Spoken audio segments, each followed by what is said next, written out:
Hello everyone, I am back with another video.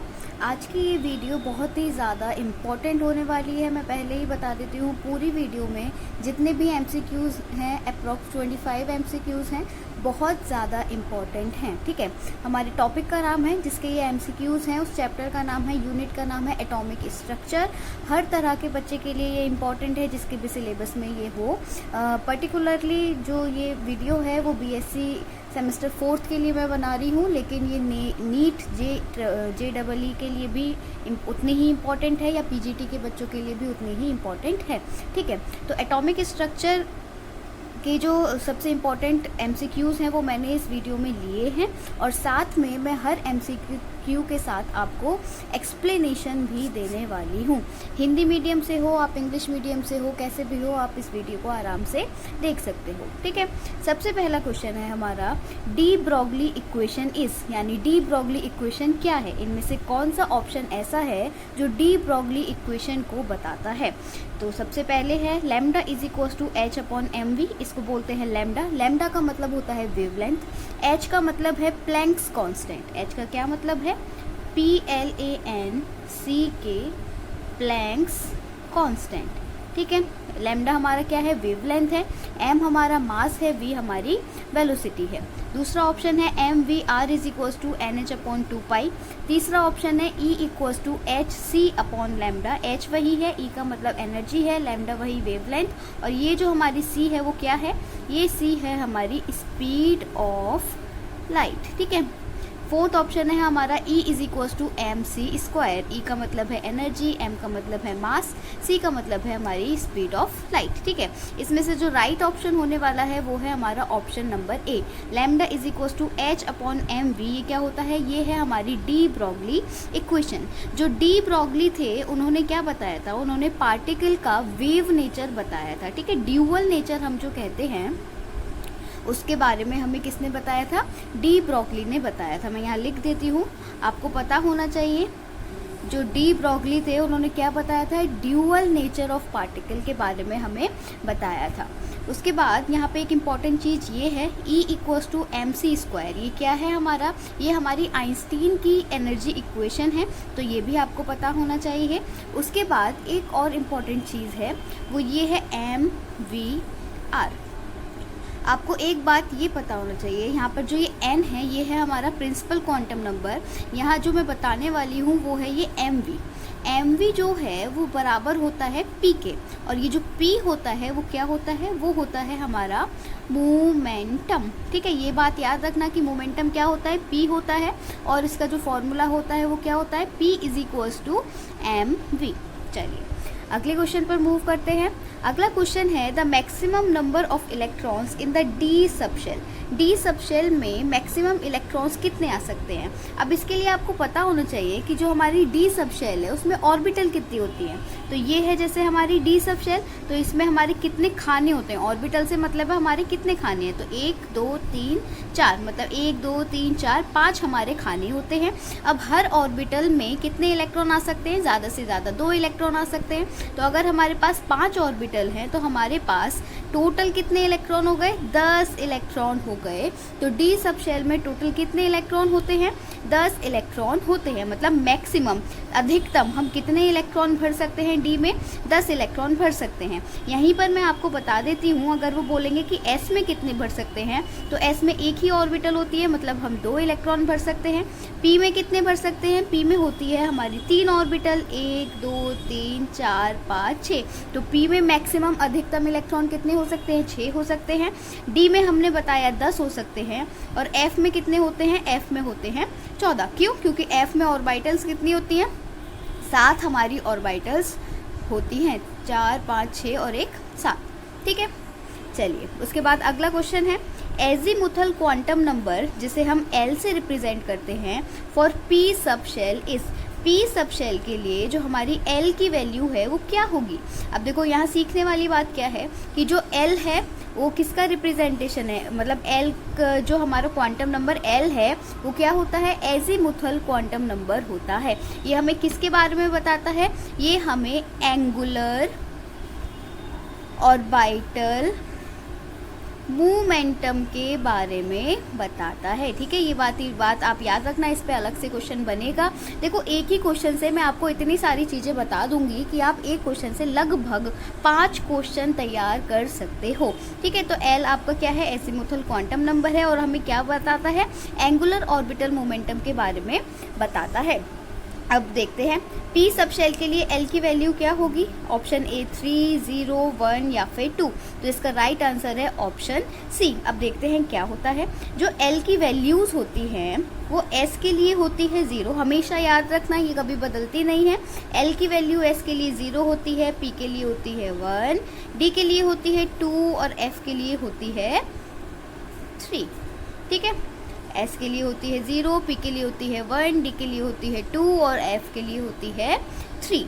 अब आपको एक चीज़ और मैं यहाँ बता देती हूँ कि ये जो एल की वैल्यू है, जो हमारा प्रिंसिपल क्वांटम नंबर होता है उसमें से अगर मैं 1 माइनस कर दूँ तो वो बराबर हो जाती है एल की वैल्यू के लिए। अगर कहीं आपको ऐसे नंबर दे के ना पूछे वो कि मतलब पूछे, जैसे उन्होंने बोला फॉर एग्जाम्पल उन्होंने बोला कि n बराबर 2 के लिए l की वैल्यू कितनी होगी, तो आप क्या बोलोगे, l की वैल्यू होती है 0 से लेके n माइनस 1 तक, है ना। तो इसके लिए n बराबर 2 के लिए क्या हो गया, 0 से लेकर 0 टू n कितना है 2 माइनस 1 मतलब 0 to 1, तो 0 हो गई और 1 हो गई। हमेशा याद रखना, इसे इंपॉर्टेंट है, नोट कर लेना। अच्छा, ये सारे एमसीक्यू आप अपने पास एक कॉपी पर नोट कर लेना। क्यों? क्योंकि उसके साथ जो मैं कॉन्सेप्ट बताती जा रही हूँ वो आप उसी क्वेश्चन के नीचे नोट डाउन करते जाना, तो आपको बहुत आसानी पड़ेगी। आप जब भी उस चीज़ को रिवाइज करोगे तो आसानी से उस चीज़ को आपका माइंड गेन कर सकता है। ठीक है, उसके बाद अगला क्वेश्चन देखते हैं। अगला क्वेश्चन है हमारा, the total values of m for n equals to 3। अब ये भी बहुत शानदार क्वेश्चन है, इंपॉर्टेंट क्वेश्चन है। आप देखते ही इसे नहीं बता पाओगे अगर आपको कॉन्सेप्ट नहीं पता है। ठीक है, अब ये m क्या है, m भी हमारे जो 4 क्वांटम नंबर होते हैं उनमें से एक है। इसे हम मैग्नेटिक क्वांटम नंबर कहते हैं। किसी भी ऑर्बिटल की जो कॉन्फ़िगरेशन होती है, विन्यास होता है, उसके बारे में हमें ये मैग्नेटिक क्वांटम नंबर बताता है। या हम कह सकते हैं कि जो भी हमारी मैग्नेटिक प्रॉपर्टी है, ओरिएंटेशन है मैग्नेटिक, वो हमें कौन बताएगा, m बताएगा। ठीक है, अब ये पूछ रहे हैं कि n बराबर 3 के लिए m की टोटल कितनी वैल्यू हो सकती हैं। ठीक है, ध्यान देना, टोटल कितनी वैल्यू हो सकती हैं। चलो देखते हैं। अब इसको हम अप्रोच कैसे करेंगे, इस क्वेश्चन को हम सॉल्व कैसे करेंगे। n बराबर 3 के लिए अब जो 3 नंबर की सबशेल है, देखो n का मतलब क्या होता है, सबशेल का नंबर, है ना, सॉरी शेल का नंबर, सब शेल नहीं, शेल का नंबर। तो n बराबर 3 में हमारी एक तो होगी 3s, है ना, 3 में होगी p और 3 में होगी d। 3 में f नहीं होती है, f कहाँ से शुरू होती है, 4 नंबर से शुरू होती है। तो 3s होगी, 3p होगी, 3d होगी। अब s में हमें पता है भैया एक ही ऑर्बिटल होती है, p में कितनी होती है, 3 ऑर्बिटल होती हैं, और d में कितनी होती है, 5 ऑर्बिटल होती है ना, ये हमें पता है। तो 1 2 3 4 5 6 7 8 9, कितनी टोटल वैल्यू हो गई m की, 1 2 3 4 5 6 7 8 9। ये हो गया हमारा राइट आंसर, ऑप्शन ए। अब यही मैं आपको बताती हूँ कि इनमें आपको m की वैल्यू कैसे पता चलेगी, मतलब क्या m की वैल्यू होती है। तो इसके लिए m की वैल्यू s के लिए होती है 0। उसके बाद P में क्या करेंगे, P हो चाहे D हो चाहे F हो, आप क्या करोगे, सबसे बीच वाले को दोगे 0, ये हो गया -1, ये हो गया +1। सिमिलरली सबसे बीच वाले को 0, -1, +1, -2 और +2, और ऐसे ही F में क्या हो जाएगा, -3, -2, -1, 0, +1, +2 और +3। ठीक है, तो n बराबर 3 के लिए m की टोटल वैल्यू हमें कैसे पता चली, 1 2 3 4 5 6 7 8 9। ठीक है, तो टोटल वैल्यू कितनी हो गई हमारी, 9 हो गई। उसके बाद अगला क्वेश्चन है हमारा 5th question, for a d electron the orbital angular momentum. ये भी बहुत इंपॉर्टेंट है, एक्चुअली सारे ही क्वेश्चन इतने ज़्यादा इंपॉर्टेंट हैं, इतने ज़्यादा कॉन्सेप्चुअल है। अगर आपने ये 25 क्वेश्चन कर लिए तो आप 25 के दुगने 50 क्वेश्चन बहुत आराम से कर पाओगे अगर आप कॉन्सेप्ट सीख गए तो। ठीक है, तो आपका जो अगला क्वेश्चन है वो है, फॉर ए डी इलेक्ट्रॉन के लिए, मतलब मान लो कि कोई इलेक्ट्रॉन हमारी डी ऑर्बिटल में प्रेजेंट है, तो उसके लिए जो हमारा ऑर्बिटल एंगुलर मोमेंटम होगा वो कैसे कैसे होगा। अब यहाँ देखने में तो थोड़ा अजीब सा लग रहा होगा, है ना, ये h बना के हमने उसे क्रॉस कर दिया, √3h क्रॉस, √6h क्रॉस, ये क्या है। तो असल में चलो h क्रॉस से ही शुरू करती हूँ। h क्रॉस की जो वैल्यू होती है वो होती है h/2π, ठीक है। h हमारा वही प्लैंक्स कांस्टेंट है, 2 कांस्टेंट है, 2 तो नंबर है हमें पता है, और पाई की वैल्यू आप लोगों को पता है। तो h/2π के लिए हम क्या लिख देते हैं, h क्रॉस लिख देते हैं। अब चलो ये चीज़ तो समझ आई, लेकिन हम वैल्यू कैसे निकालें कि भाई वैल्यू कैसे आएगी। तो ये जो आपका ऑर्बिटल एंगुलर मोमेंटम है, इसके लिए एक बहुत फेमस फार्मूला होता है, वो होता है √L+1h क्रॉस। इसको स्टार लगा के लिख लेना, इस पे क्वेश्चन ज़रूर आएगा, ठीक है। क्या होता है L+1h क्रॉस। अब कैसे निकालोगे, d इलेक्ट्रॉन के लिए L की वैल्यू क्या होती है, देखो ये रही, d के लिए होती है L की वैल्यू 2, तो ठीक है, वैल्यू लगाते हैं 2, फिर क्या है L+1 यानी कि 2+1 और h क्रॉस 2+1 तो क्या हो गया √2, 2+1 मतलब 3 इक्वल्स टू √6h क्रॉस, 6 ये रहा। ऑप्शन सी हमारा है राइट आंसर, यानी कि √6h क्रॉस। चलिए आगे बढ़ते हैं। आपका अगला क्वेश्चन है, विच of the following is Schrödinger's equation. आप श्रोडिंगर बोलो, श्रोडिंजर बोलो, जो आपको कंफर्टेबल लगे आप आराम से वो बोलो, ठीक है। तो श्रोडिंगर इक्वेशन कौन सी है, इनमें से हमें बताना है। अब क्या क्या है, बड़ी घबराहट सी हो रही होगी ना, ये क्या क्या दे दिया ये है। तो देखो क्या है, ये h और h के ऊपर कैप, ये क्या होता है, हैमिल्टोनियन ऑपरेटर। इसका नाम क्या है, हैमिल्टोनियन ऑपरेटर, ठीक है, इसका नाम है हैमिल्टोनियन ऑपरेटर। अब ये जो साई है, इसको क्या कहते हैं, त्रिशूल की शेप का है, इसे कहते हैं साई, पी साइलेंट होता है, ठीक है, बोलते हैं साई। ये क्या होता है हमारा, ये होता है वेव नंबर, ठीक है।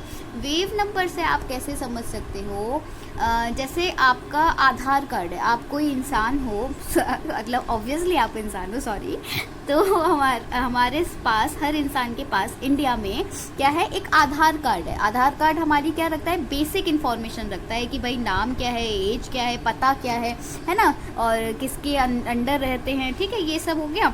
तो ये जो हमारा साई है, जो वेव फंक्शन है, ये क्या होता है, हर इलेक्ट्रॉन का एक वेव फंक्शन होता है। क्यों, क्योंकि भाई इलेक्ट्रॉन क्या है, वेव नेचर भी शो करता है ना, तो इलेक्ट्रॉन वेव नेचर शो करता है, तो हर इलेक्ट्रॉन के पास एक वेव फंक्शन होता ही होता है। और वो वेव फंक्शन क्या काम होता है उसका, वो वेव फंक्शन हमारा इलेक्ट्रॉन की बेसिक जानकारी हमें सारी दे देता है, ठीक है। उसके तो हमें दिया है h operator, h cap sine equals to e sine, e है यहाँ पर बेसिक एनर्जी, ठीक है। देखते हैं अभी आगे। दूसरा ऑप्शन है d² psi by dx², d² psi by dy², d² psi by dz² plus 8π² m/h² e - v psi equals to 0। इतना लंबा इक्वेशन देखकर ही घबराहट हो रही होगी, चलो अभी समझाऊंगी तो नहीं होगी उसके बाद। फिर तीसरा ऑप्शन है इंटीग्रल नहीं, v² psi plus 8m π² et-v/h² psi equals to 0। अब देखो यहाँ पर आपका जो फोर्थ ऑप्शन है वो होने वाला है सही, मतलब जो श्रोडिंगर इक्वेशन है उसे हम तीनों तरह से दर्शा सकते हैं, रिप्रेजेंट कर सकते हैं।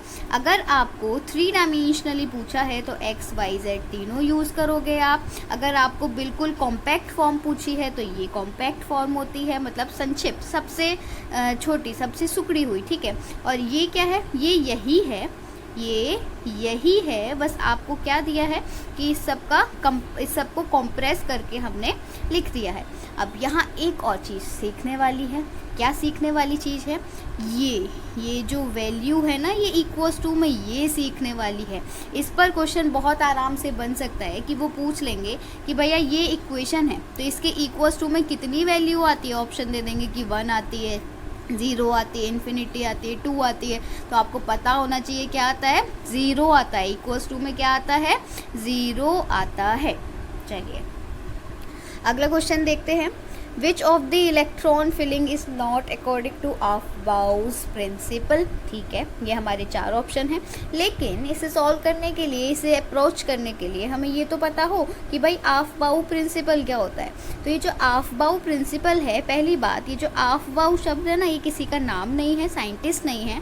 अफबाउ का मतलब होता है टू बिल्ड, टू बिल्ड, ऐसे ही जर्मन वर्ड है जिसका नाम होता है टू बिल्ड। कभी कभी ऐसा क्वेश्चन भी बना के पूछ लेते हैं वो, जैसे हुंड्स रूल है, उसमें तो हुंड क्या है, साइंटिस्ट का नाम है, लेकिन अफबाउ क्या है, अफबाउ का मतलब है टू बिल्ड। चलिए, तो अब अफबाउ प्रिंसिपल हमसे ये कहता है कि जो इलेक्ट्रॉन होता है वो सबसे पहले किस में जाएगा, लोअर एनर्जी वाली ऑर्बिटल में हमारा इलेक्ट्रॉन जाएगा। ठीक है, उसके बाद वो हमें क्या बताता है।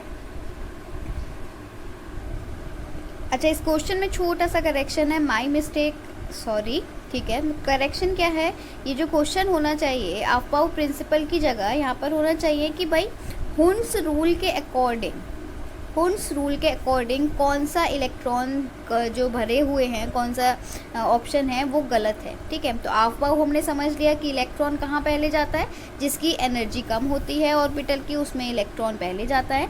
अब हुंड्स रूल में क्या होता है, हुंड्स रूल कहता है कि हर ऑर्बिटल को पहले एक, जैसे ये मान लो पी की है, तो हर ऑर्बिटल को पहले एक एक अनपेयर्ड इलेक्ट्रॉन देंगे, उसके बाद हम उसकी पेयरिंग कराएंगे। ठीक है, पहले हम हर ऑर्बिटल को एक एक इलेक्ट्रॉन देंगे, सिंगल इलेक्ट्रॉन देंगे, उसके बाद उसकी और मतलब वापस से उसकी पेयरिंग कराएंगे, उसका जोड़ा बनाएंगे। चलिए देखते हैं, अब इन्होंने क्या करा, 2s में 2 हो गए, इसमें हो गया, इसमें हो गया, इसमें हो गया, ये तो सही है। हमें क्या बताना है, नॉट। क्वेश्चन में ध्यान देना, ठीक है, वहाँ पेपर में भी ध्यान देना कि नॉट शब्द को सबसे पहले पकड़ना। ठीक है, पहला ऑप्शन सही है। उसके बाद 1 2 मतलब इन्होंने भरा, 2s में 2 भर गए, फिर 2px 2 3 4 और 5, ये भी सही है। उसके बाद क्या करा, 1 2 3 4 और फिर यहाँ पे कर दिया पेयरिंग, गलत। ये पहले इलेक्ट्रॉन कहाँ आना चाहिए था, पहले इलेक्ट्रॉन यहाँ आना चाहिए था, उसके बाद जाकर जो पेयरिंग होती वो होती 4th इलेक्ट्रॉन की। ठीक है, तो ये है हमारा राइट आंसर। क्यों, क्योंकि ये गलत है। चौथा ऑप्शन देख लेते हैं, चौथा ऑप्शन चारों फील्ड हैं, ये तो सही है ही है। तो यहाँ पर छोटा सा करेक्शन था कि अफबाउ की जगह क्या आना चाहिए, हुंड्स रूल आना चाहिए। वो क्वेश्चन लिखते टाइम मैंने थोड़ी सी गड़बड़ कर दी, माय बैड, सॉरी अगेन। चलिए आगे क्वेश्चन देखते हैं। तो अगला क्वेश्चन है हमारा, the energy of N electron in the nth orbital of A hydrogen atom is. Hydrogen atom की nth ऑर्बिटल में जो इलेक्ट्रॉन होगा उसकी एनर्जी का फॉर्मूला क्या होगा। इंपॉर्टेंट क्वेश्चन है क्योंकि फॉर्मूला आपको याद रखना पड़ेगा। न्यूमेरिकल भी इस पे कभी कभी आ जाता है, तो वो भी आपको पता होना चाहिए। ठीक है, पहला ऑप्शन है 13.6 upon n4, 13.6 upon n square, 13.6 upon 2n square, 13.6 upon n। इसका राइट ऑप्शन है हमारा 13.6 अपॉन n स्क्वायर EV। ठीक है, EV का मतलब समझते हो, EV का मतलब है हमारा इलेक्ट्रॉन वोल्ट। क्या है, इलेक्ट्रॉन वोल्ट। चलिए आगे देखते हैं, which of the following is according to Heisenberg's uncertainty principal.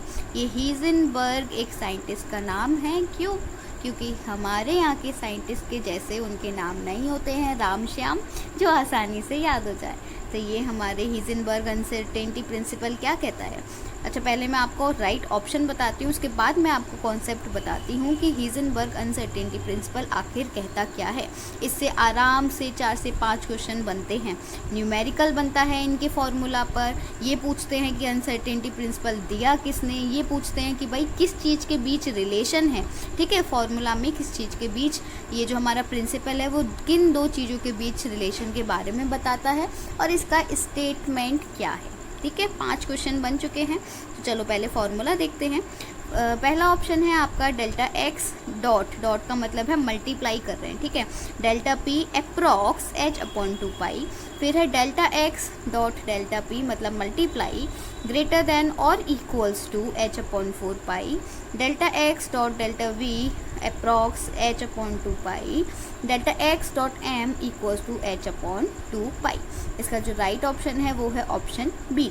क्या होता है, ग्रेटर देन इक्वल्स टू, इस तरीके से साइन होता है। अब समझते हैं है क्या क्या। ये x का मतलब है पोजीशन, ठीक है, पोजीशन मतलब उसकी स्थिति। p का मतलब है मोमेंटम, ठीक है, यहाँ पर भी वही चीज़ है, x का मतलब पोजीशन, p का मतलब मोमेंटम और greater than equals to h/4 pi. आपको ये याद रखना है कि भैया ग्रेटर देन क्या है, तो ग्रेटर देन क्या है, इन दोनों का प्रोडक्ट। अब जो हीजनबर्ग अनसर्टेनिटी प्रिंसिपल है, ऑब्वियसली किसने दिया, हीजनबर्ग ने दिया। फॉर्मूला क्या होता है, delta x dot delta p greater और इक्वल्स टू h/4 पाई। अब ये किसके बीच है रिलेशन, पोजीशन के बीच है। पोजीशन क्या होती है भाई, पोजीशन कैसे नापोगे, जैसे अगर मैं आपको बोल रही हूँ कि a यहाँ खड़ा है, इस वाले खंबे से जो a है वो यहाँ पर खड़ा है, तो आप इसकी पोजीशन कैसे नापोगे, इस तरीके से डिस्टेंस लेके ही तो नापोगे। तो पोजीशन क्या हो गई, आपकी डिस्टेंस हो गई, ठीक है। और ये p क्या है, मोमेंटम है, तो ये किसके बीच रिलेशन होता है, आपकी पोजीशन, किसी भी पार्टिकल की पोजीशन या फिर मोमेंटम के बीच ये होता है रिलेशन। अब हीजनबर्ग अनसर्टेनिटी प्रिंसिपल कहता क्या है, इसका स्टेटमेंट क्या है, इसका कथन क्या है, तो ये हमें बताता है कि कोई भी पार्टिकल, ठीक है, किसी भी पार्टिकल, इलेक्ट्रॉन हो, प्रोटॉन हो, फोटोन हो, कुछ भी हो, ठीक है, किसी भी पार्टिकल की जो आप पोजीशन है और मोमेंटम है वो एक साथ नहीं निकाल सकते, ठीक है। अगर एक चीज़ पता है तो दूसरी के बारे में आप नहीं बता पाओगे। फॉर एग्जाम्पल मैं आपको बताती हूँ, जैसे मान लो ए यहाँ खड़ा है, तो यहाँ पर क्या है, ये इसकी पोजीशन है, लेकिन जब ये चुपचाप खड़ा है तो कोई मोमेंटम नहीं होगा। मोमेंटम कब बनेगा, जब ये मूवमेंट मतलब कुछ मोशन करेगा, और जैसे ही इसने मोशन करना शुरू करा तो भाई इसकी पोजीशन बदल गई।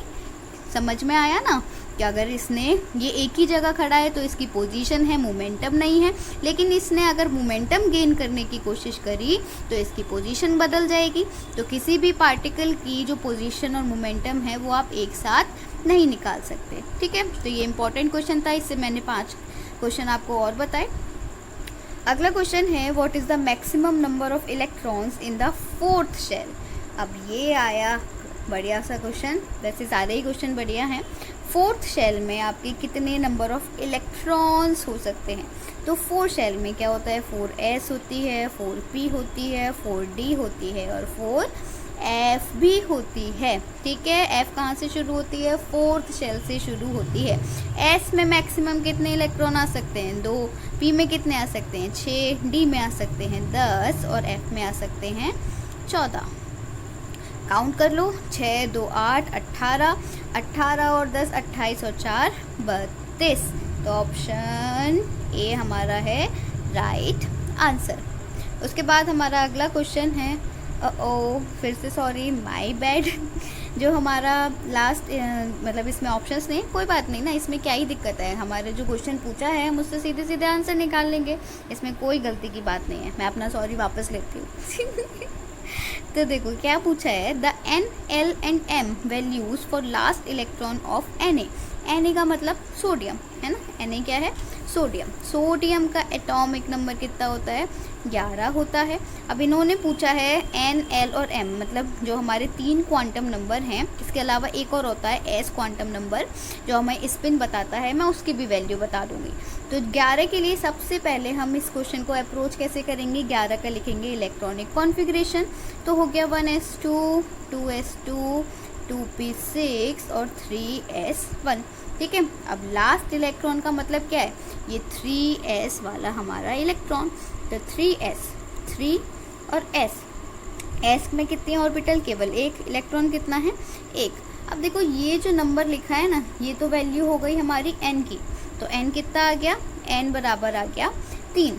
अब s के लिए लास्ट इलेक्ट्रॉन s में गया है, s के लिए जो l की वैल्यू होती है वो कितनी होती है, 0 होती है। m की वैल्यू भी s के लिए कितनी होती है, 0 होती है। और s की वैल्यू क्या है, वही सीधा गड़ा है, क्या है, प्लस का हाफ। तो ये हो गई हमारी सोडियम के लास्ट इलेक्ट्रॉन के लिए N, L, M और S, यानी कि चारों क्वांटम नंबर की वैल्यूज, ठीक है। ऐसा क्वेश्चन मतलब इस टाइप के क्वेश्चन के आने की चांसेस ज़्यादा होते हैं। वो आपको कोई भी पूछ लेगा, जैसे फॉर एग्जांपल क्लोरीन पूछ लिया, भाई क्लोरीन के लास्ट इलेक्ट्रॉन की क्या होंगी क्वांटम नंबर की वैल्यू, ये आप मुझे कमेंट सेक्शन में बताओगे और ज़रूर बताओगे, ठीक है। सॉल्व करके बताना मुझे कमेंट सेक्शन में कि क्लोरीन के लास्ट इलेक्ट्रॉन के चारों क्वांटम नंबर की वैल्यूज़ क्या आई, ठीक है। चलो अगला क्वेश्चन देखते हैं। अगला क्वेश्चन है हमारा, Sai can attain how many values at a given point. एक पॉइंट पर, एक पर्टिकुलर पॉइंट पर जो साई होता है, वो फंक्शन होता है, वो कितनी वैल्यूज़ रख सकता है। तो कितनी वैल्यूज़ रख सकता है, एक वैल्यू रख सकता है। अब कहीं कहीं देखो इसके पीछे ना एक डबल कॉन्सेप्ट अप्लाई होता है। कहीं कहीं आपको इन्फिनिटी भी दिया हुआ होता है, लेकिन जो प्रूफ है उसके अकॉर्डिंग क्या होता है, 1 होती है उसकी वैल्यू। अगर आपको इसका कुछ अपोजिशन मिलता है इस क्वेश्चन के आंसर का, तो मुझे कमेंट सेक्शन में ज़रूर बताना। लेकिन मैंने जो बुक से पढ़ा हुआ है उसके अकॉर्डिंग साई की कितनी वैल्यू होती है, एक वैल्यू होती है किसी एक पर्टिकुलर पॉइंट पर, ठीक है। नेक्स्ट क्वेश्चन है, dual nature of matter was given by. Dual nature किसने दिया था, अभी मैंने पीछे भी बताया, किसने दिया, हमारा डी ब्रॉगली ने दिया। श्रोडिंगर ने क्या दिया, वेव इक्वेशन दी थी।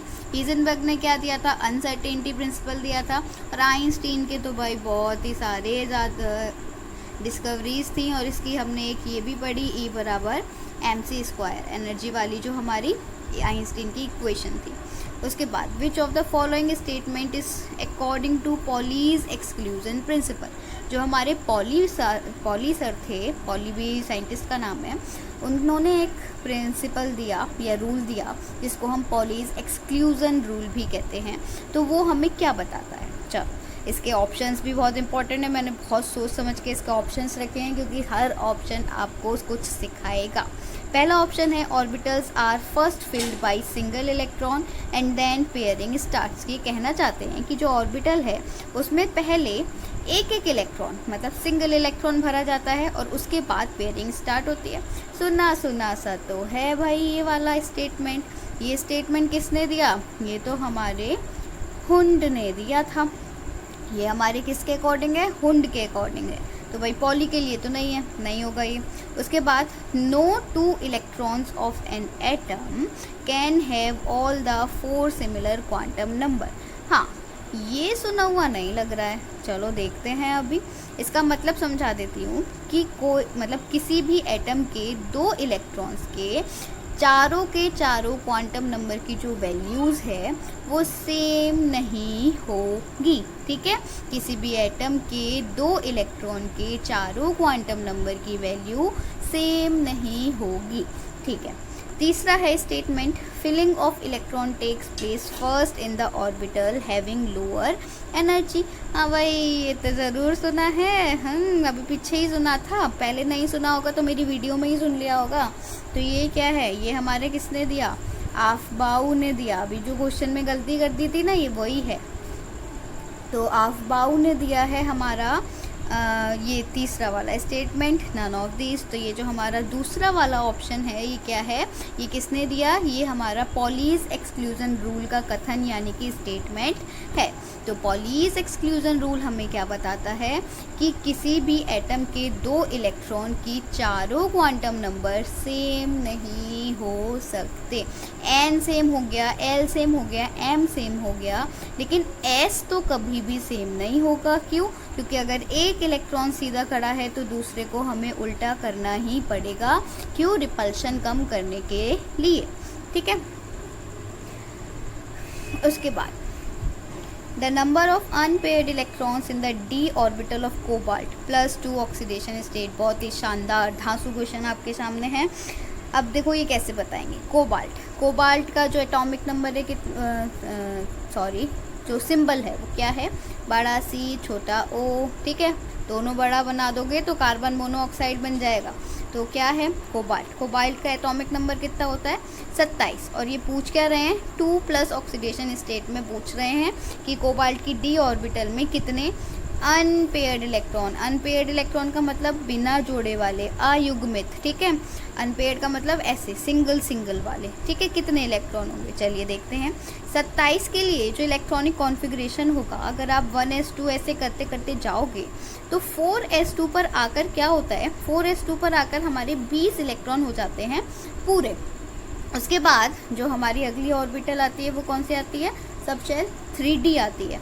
तो 20 इलेक्ट्रॉन पूरे हो गए, 27 है तो 3d 7। अब ये पूछ रहे हैं कि कोबाल्ट 2+ स्टेट में है, तो 2+ के लिए हमें ये 2 इलेक्ट्रॉन निकालने होंगे। प्लस का मतलब क्या होता है, इलेक्ट्रॉन का दान, इलेक्ट्रॉन को डोनेट कर दिया, इलेक्ट्रॉन को दे दिया, निकाल दिया, ठीक है। उसमें कहते हैं ना निष्कासित कर दिया, ठीक है। तो आपका जो कोबाल्ट है उसमें से 2 इलेक्ट्रॉन कहाँ से गए, 4s से गए। अब एक क्वेश्चन छोटा सा आता है कि डी में से हमने 2 इलेक्ट्रॉन क्यों नहीं भगाए, ये हमने बाद में लिखी है ना, तो हमें मतलब इसमें से निकालने चाहिए थे। नहीं नहीं नहीं बेटा जी, इसमें से इलेक्ट्रॉन नहीं जाएंगे। क्यों नहीं जाएंगे, क्योंकि आप जब शेल की संख्या देखोगे, शेल का नंबर देखोगे, तो कौन से नंबर की शेल सबसे बाहर आएगी, 4 नंबर की शेल सबसे बाहर आएगी। तो जो इलेक्ट्रॉन है वो किस में से जाएंगे, 4s में से जाएंगे। तो CO2+ का इलेक्ट्रॉनिक कॉन्फ़िगरेशन हो गया 4s0 3d 7। अब हमें क्या बताना है क्वेश्चन में कि डी में कितने अनपेयर्ड इलेक्ट्रॉन है, बता लेते हैं। अब यहाँ बच्चे क्या करेंगे, 7 पर लगा कर आएंगे टिक, है ना। 3d 7 लिख रहा है भाई, तो इलेक्ट्रॉन कितने होंगे, 7 होंगे, तो ये लगाओगे। हो गया ये बिल्कुल गलत, गए तुम्हारे नंबर। क्या करोगे, देखो डी को बनाते हैं, डी में कितनी ऑर्बिटल, 5 2 3 4, ठीक है। 7 कैसे बनेंगे, हुंड के नियम से बनेंगे, 1 2 3 4 5 6 और 7। बचे कितने अनपेयर्ड, 1 2 3, तो आंसर क्या है, 3 है, समझे। चलो आगे अगला क्वेश्चन देखते हैं। अगला क्वेश्चन है the associated wavelength of a moving particle. मान लो कोई पार्टिकल मूव कर रहा है तो उससे जुड़ी हुई, एसोसिएटेड मतलब उससे जुड़ी हुई, उसके रेफरेंस में, तो उस पार्टिकल से जुड़ी हुई वेवलेंथ हम उसके बारे में हमें 4 चीज़ें दी गई हैं, हमें बताना है कि कौन सी चीज़ सही है, कौन सा रिलेशन सही है, ठीक है। ये बोल रहे हैं कि वो जो वेवलेंथ होगी डायरेक्टली प्रोपोर्शनल होगी मास के, अच्छा। इन्वर्सली प्रोपोर्शनल होगी मास के, अच्छा। दोनों ही अपोजिट हो गए, चलो। डायरेक्टली प्रोपोर्शनल होगी वेलोसिटी के, अच्छा। और चौथा ऑप्शन है डायरेक्टली प्रोपोर्शनल होगी मोमेंटम के। अब देखो यहाँ एक छोटी सी ट्रिक बताती हूँ, मतलब एग्जामिनर कभी कभी ऐसे क्वेश्चन दे ही देता है, हर कॉम्पिटिटिव एग्जाम में दे देता है, MCQ वाले में। देखो यहाँ पर इन्होंने 2 अपोजिट बातें कह दी, तो मतलब इनमें से एक तो गलत होनी है और एक सही होनी है। तो क्या है कि C और D को तो भूल जाओ, आपका राइट आंसर A और B में से ही होने वाला है। अब देखो इस क्वेश्चन को सॉल्व कैसे करेंगे। अभी हमने पीछे डी ब्रॉगली का फॉर्मूला पढ़ा, उसमें क्या था, लैम्डा = h/mv, है ना। लैम्डा क्या है, वेवलेंथ है, ये मास है और ये वेलोसिटी है। या फिर मैं इसे क्या लिख सकती हूँ, लैम्डा = h/p, क्योंकि p क्या है, p = mv के होता है। p क्या है, हमारा मोमेंटम है। अब देखो क्या कह रहे हैं कि जो वेवलेंथ है वो डायरेक्टली प्रोपोर्शनल है मास के, नहीं तो इन्वर्स रिश्ता है ना, अपोजिट साइड है। लैम्डा क्या है, इन्वर्सली प्रोपोर्शनल है m के, तो मतलब हमारा कौन सा ऑप्शन सही हो गया, बी सही हो गया।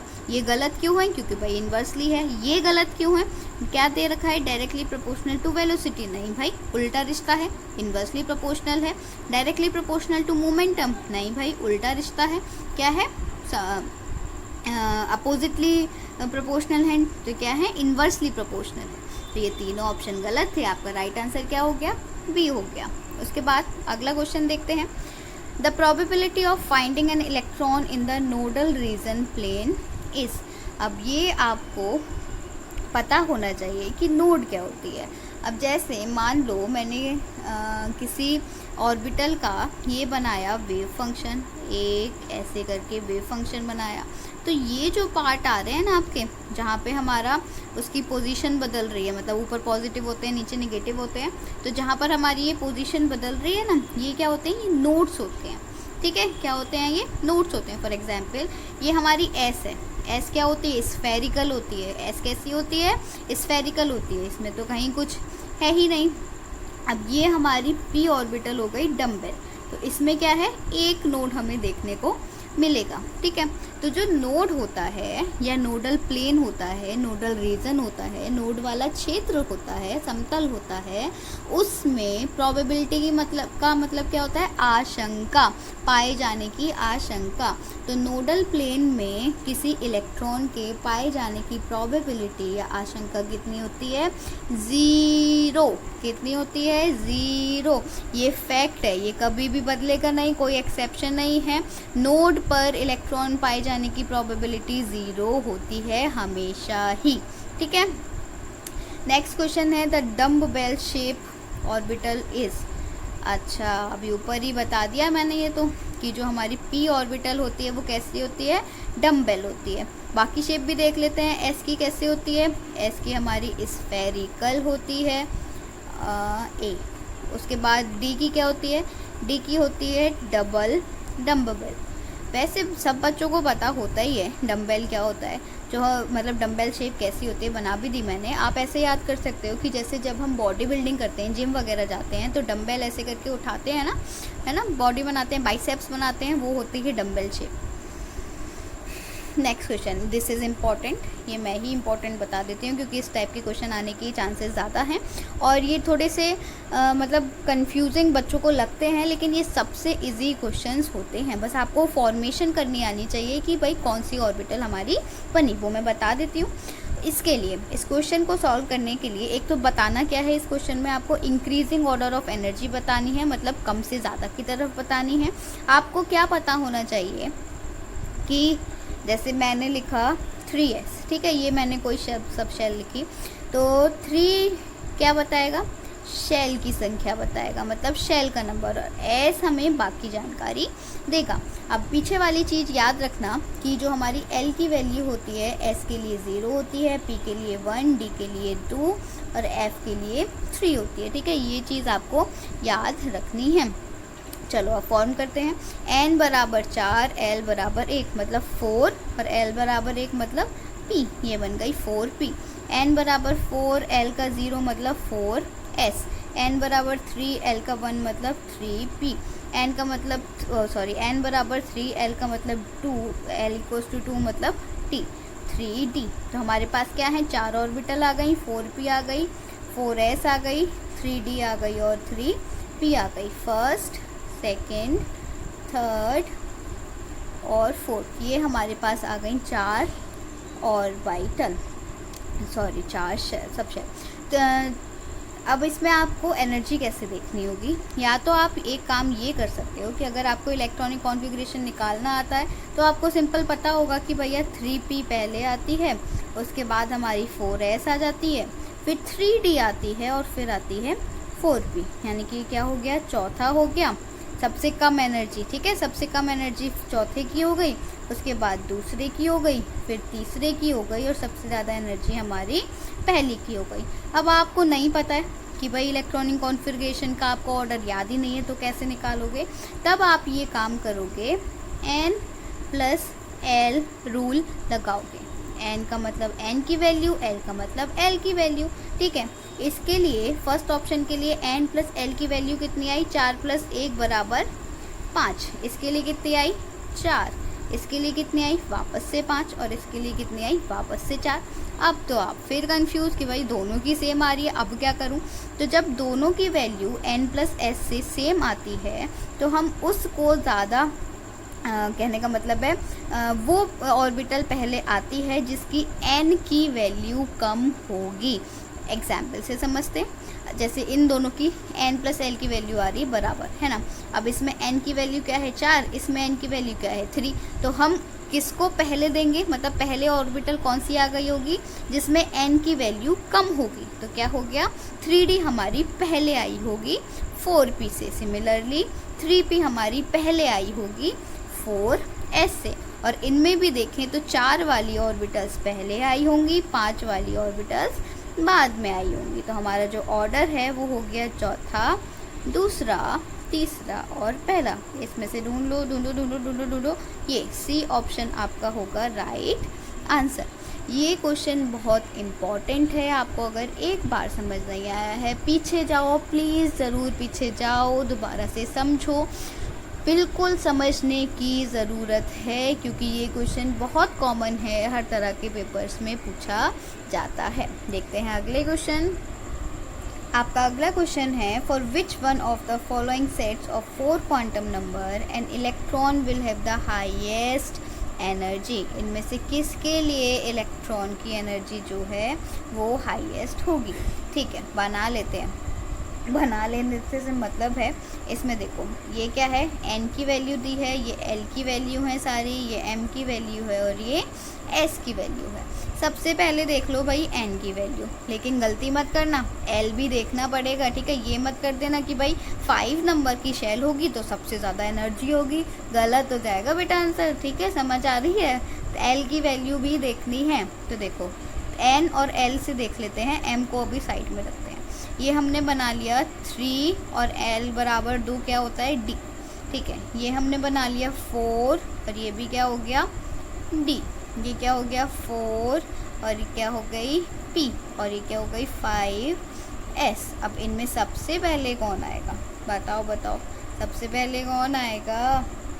सबसे पहले आएगा हमारा 3d, उसके बाद आएगा 4p, उसके बाद आएगा 5s और सबसे लास्ट में आएगा 4d। तो इसका जो राइट आंसर होने वाला है वो क्या होने वाला है, सेकंड ऑप्शन, जिसमें n, l, m और s की वैल्यू इस तरीके से दी हुई है। ठीक है, नेक्स्ट क्वेश्चन है, हु डिस्कवर्ड न्यूट्रॉन। इस पे मैं आपको बताने वाली हूँ एक शानदार ट्रिक। शानदार ट्रिक क्या है, ईट, ईट मतलब ब्रिक है ना, ईट पर नाच, नाच भाई, ईट पर नाच।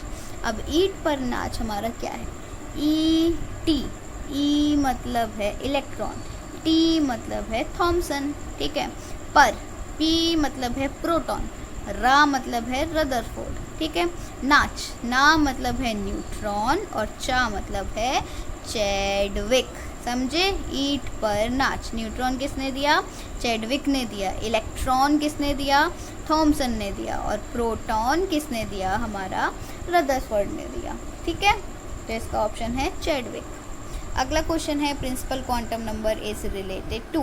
प्रिंसिपल क्वांटम नंबर कहने का मतलब छोटा वाला n, ये हमें किसके बारे में बताता है, size of the shell, angular momentum, spin angular momentum या फिर इलेक्ट्रॉन क्लाउड की कॉन्फ़िगरेशन और मैग्नेटिक ओरिएंटेशन। तो हमारा जो प्रिंसिपल क्वांटम नंबर है वो हमें शेल के साइज़ के बारे में बताता है या एटम के साइज़ के बारे में बताता है। एंगुलर मोमेंटम कौन बताता है, L बताता है, स्पिन एंगुलर मोमेंटम छोटा s बताता है और इलेक्ट्रॉन क्लाउड की कॉन्फ़िगरेशन हमें m बताता है। ठीक है, ये चारों क्वांटम नंबर हैं आपके, ये इस तरीके से हैं। Next question, probability of finding an electron. जो इलेक्ट्रॉन के मिलने की प्रोबेबिलिटी, आशंका है, संभावना है, वो हम किससे दिखाते हैं, मैथमेटिक्स में या मैथमेटिकली हम उससे किससे दिखाते हैं, Sai, Sai square, psi by 2 या फिर साई क्यूब। तो साई स्क्वायर से हम किसी इलेक्ट्रॉन की प्रोबेबिलिटी बताते हैं। अगला क्वेश्चन देखते हैं। तो आपके आखिरी 2 क्वेश्चन बचे हैं, 24 और 25, दोनों ही न्यूमेरिकल्स हैं। अब देखो ऐसे न्यूमेरिकल्स बहुत पूछे जाते हैं, एक बेसिक सा आपको छोटू सा फॉर्मूला लगाना है, बाकी कैलकुलेशन करनी है और आपका आंसर हाजिर है। इस क्वेश्चन में मतलब न्यूमेरिकल वाले क्वेश्चन में आपको जो चीज़, एक पहली चीज़ हो गई भाई फार्मूला क्या है, वो तो मोस्ट इम्पॉर्टेंट है ही, फार्मूला ही नहीं पता होगा तो सॉल्व कैसे करोगे।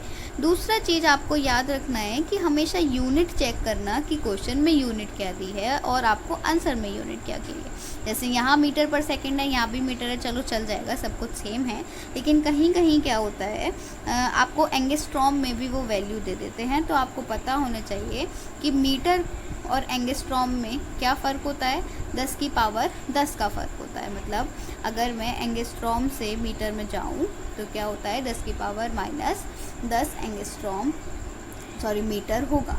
एरो इधर लगा देते हैं, ठीक है। चलो अब ये फॉर्मूला, ये क्वेश्चन कैसे सॉल्व होगा, फाइंड द वेवलेंथ। पहले पढ़ो कि फाइंड क्या करना है, वेवलेंथ फाइंड करना है। दूसरी चीज़ आपको क्या देखनी है कि आपको दिया क्या क्या है। आपको दिया है moving with A speed of, speed मतलब आपको v दी है, लिख लेते हैं v दिया है 2 इंटू 10⁻6 मीटर पर सेकेंड, और क्या दिया है, इलेक्ट्रॉन दिया है। तो इलेक्ट्रॉन का मास आप सबको पता होगा ही होगा, 9.1 इंटू 10⁻31। उसके अलावा पूछा क्या है, वेवलेंथ आपको फाइंड करनी है। अब हमें पता है डी ब्रॉगली का formula, lambda is equal to H upon M V, ठीक है। लैम्डा हमें निकालना है, एच का है प्लैंक कांस्टेंट, प्लैंक कांस्टेंट की वैल्यू होती है 6.63 इंटू 10⁻31, और एम हो गया आपका 9.1 इंटू 10⁻31, वी हो गया आपका 2 इंटू 10⁻6। तो ये 10⁻6, अच्छा यहाँ पर करेक्शन है, ये होता है -34, क्या होता है, माइनस का 34। आप इसको सॉल्व करके लैम्डा की वैल्यू निकाल सकते हो। आंसर मैं आपको बता देती हूँ, आंसर आपका आना चाहिए इतना, ठीक है। फर्स्ट ऑप्शन आपका आंसर होगा। कमेंट सेक्शन में बताना अगर नहीं समझ आए तो। वैसे अब बचा क्या है, बस कैलकुलेशन करनी है आपको। पावर क्या होगा, अगर ये माइनस का 3 है तो ऊपर जाके क्या हो जाएगा, प्लस का 3 हो जाएगा। ये प्लस का 6 है, ऊपर जाके क्या हो जाएगा, माइनस का 6 हो जाएगा। और ये 31 है। अच्छा चलो पावर में सॉल्व कर देती हूँ। ये हो गया 9.1 और इंटू 2। अब देखो 10⁻−34, ये ऊपर गया प्लस का 31, ये ऊपर गया माइनस का 6। तो क्या आ गया 6.63, 9.1 इंटू 2, 10⁻−34 और -6 कितना हो गया, माइनस का 40 और प्लस का 9। तो ये आप सॉल्व करके निकाल लेना। 10⁻आई प्लस का 9 नहीं, सॉरी, प्लस का 31, ठीक है। तो ये आया -9। अच्छा यहाँ पर भी जहाँ तक है माइनस का 9 आएगा। आप मुझे कमेंट सेक्शन में बता देना जो भी आपका आंसर आ रहा है। ये यहाँ पे हो सकता है यहाँ पर आपका -9 आए, ठीक है। सब देख लेना, अगर सबका -9 आ रहा है तो -9 ही होगा। बाकी आप कैलकुलेशन करना, हो सकता है +9 भी हो। मैंने आपको फार्मूला और वो सब बता दिया है, आपको बस कैलकुलेशन वाला पार्ट पूरा करना है, ठीक है। उसके बाद अगला क्वेश्चन और हमारी इस वीडियो का लास्ट क्वेश्चन है। ये भी हमारा न्यूमेरिकल बेस्ड क्वेश्चन है, और ये भी हमें क्या करना है, डी ब्रॉगली पहले ही दे दिया उन्होंने, लो उन्होंने पहले ही भाई डी ब्रॉगली का नाम क्वेश्चन में दे दिया है, तो उसी का फॉर्मूला हमें यूज़ करना होगा। तो देखते हैं क्या होगा। क्या क्या दिया है, मास दिया है 60 ग्राम, ठीक है। मूविंग विद द वेलोसिटी दी है 10 मीटर पर सेकेंड। लैम्डा आपको निकालना है h अपॉन mv से। सारी वैल्यूज़ पुट कर लो और अपना जो आंसर है वो मुझे कमेंट सेक्शन में बता देना, A, B, C या D कौन सा आपका आंसर आ रहा है। ये क्वेश्चन आपका होमवर्क है कि आपको आंसर बताना है कि A आया, B आया, C आया या D आया है। ये आपको आपस में ही सॉल्व करके बताना है। बाकी थोड़े दिन बाद मैं कमेंट सेक्शन में पिन कर दूँगी इसका आंसर, तो आप वहाँ से टैली कर लेना, ठीक है। चलो, तो that's all for this video. I hope video आपको समझ आया होगा। आपको और किसी टॉपिक पर भी वीडियो चाहिए हो तो आप मुझे किसी भी वीडियो के कमेंट सेक्शन पर बता सकते हो, मैं उस पर वीडियो बनाने की पूरी कोशिश करूँगी। तो एटॉमिक स्ट्रक्चर जो कि एक बहुत इंपॉर्टेंट टॉपिक है, मतलब चैप्टर है, और इस पर मतलब वेटेज है। इस चैप्टर में क्या है, वेटेज है। इससे क्वेश्चन बहुत मतलब जनरली इससे क्वेश्चन आता ही है, हर तरह के पेपर में आता है। तो ये आपको ज़रूर तैयार करना है। किसी भी क्वेश्चन में कोई परेशानी हो तो आप मुझसे बता देना, अगर कोई गलती हो गई होगी तो मैं भी आपको इन्फॉर्म कर दूँगी। So that's all for this video. Thank you so much. Thank you for watching. Stay tuned for the next video.